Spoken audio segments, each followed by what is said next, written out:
What if the love you once let go returned not as a memory, but as a second chance you had to earn? The world knew Adrian Cole as a man who never looked back. His decisions were precise, his instincts sharp, his life carefully built on control. He turned failing businesses into success stories, restored what others had abandoned, and walked away before anything could fall apart again. But there was one story he had never been able to rewrite. Her. Elena Rivers had once been the quiet center of his chaotic world. She was warmth where he was restless, patience where he was driven. She used to sit beside him on worn wooden benches, slipping her hand into his as if it had always belonged there, speaking about small dreams that somehow felt bigger than anything money could buy. A bookstore, a peaceful life, a love that didn't rush. He had loved her. He knew that now with a certainty that came too late. But back then, he had been chasing something louder. The night he lost her was simple, painfully simple. No dramatic goodbye, no desperate pleas, just rain falling steadily between them as she looked at him with eyes that had already begun to let go.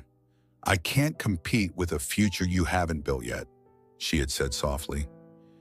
And he had said nothing. Years passed, and success came exactly as he had imagined.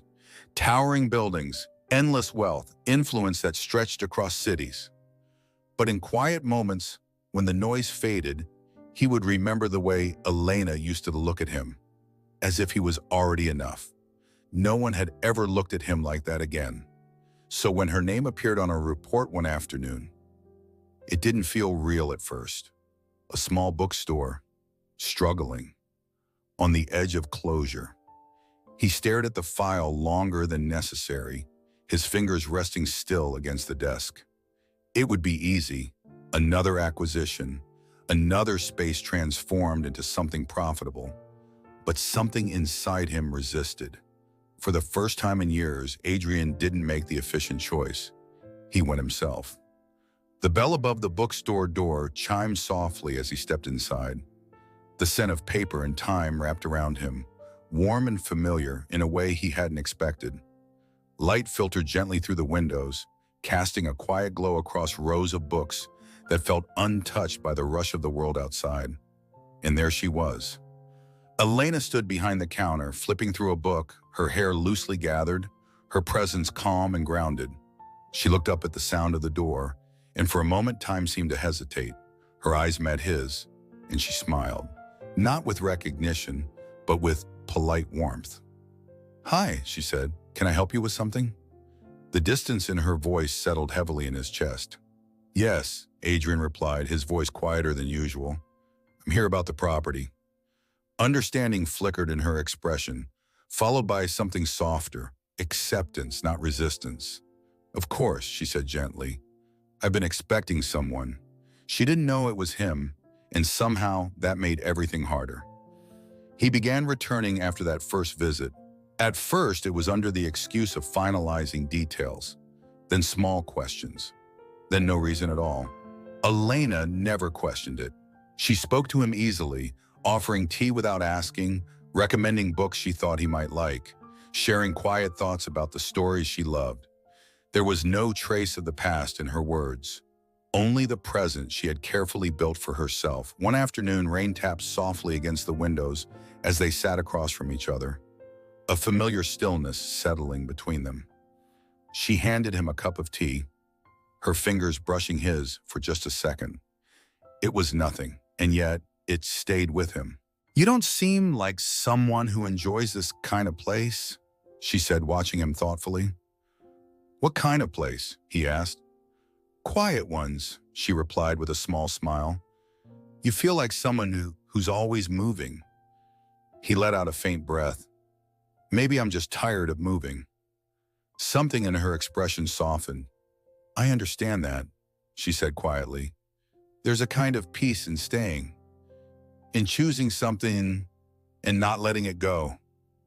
Her words lingered between them, unspoken meaning threading through the air. Adrian looked at her then, not as the woman he had lost, but as the woman she had become.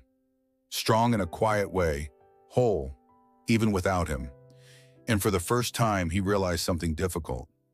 She hadn't been waiting. She had healed. Days turned into weeks. The contract remained unsigned. On the morning it was finally due, Adrian arrived early. The bookstore was still, the light just beginning to fill the space. Elena stood near the shelves, adjusting a row of books, her movements unhurried. "I thought you had come today," she said without turning. "I wasn't sure if I should," he admitted. She faced him then, her expression calm. "Some decisions take time." He stepped closer, placing the documents gently on the counter between them. "I'm not here to take this from you," he said. "I was at first, but not anymore." Elena studied him, her gaze searching, not for familiarity, but for truth. "Then why are you here?" she asked. Adrian hesitated, something rare and unguarded passing through him. "I'm here because I made a mistake a long time ago," he said quietly. "And I don't expect you to remember it or forgive it, but I remember every day." The room felt smaller somehow, the air heavier with everything unsaid. "I chose everything else," he continued, his voice steady but softer now. "And I lost the one thing that mattered." Elena didn't interrupt. She simply listened. "I don't want to take this place from you," he said. "I want to protect it. And if there's even a small chance—" He paused, meeting her eyes fully. "I want to earn the right to be part of your life again." Silence settled between them, but it wasn't empty. Elena glanced down at the papers, then back at him. Something shifted in her expression. Not recognition, not yet, but something gentler, something open. "You talk like someone who's learned how to stay," she said softly. "I'm trying to," he replied. She stepped closer, just enough for the space between them to feel intentional. "Then don't rush this," she said. "Some things deserve to grow slowly." Adrian nodded, a quiet understanding passing between them. For the first time, he wasn't trying to win. He was willing to wait. And maybe, in the quiet spaces between who they were and who they could become, love would find them again, not as something they lost, but as something they chose. If this story lingers with you, hold on to it. Because sometimes the most meaningful love isn't the one that never leaves, but the one that finds its way back when you're finally ready to receive it.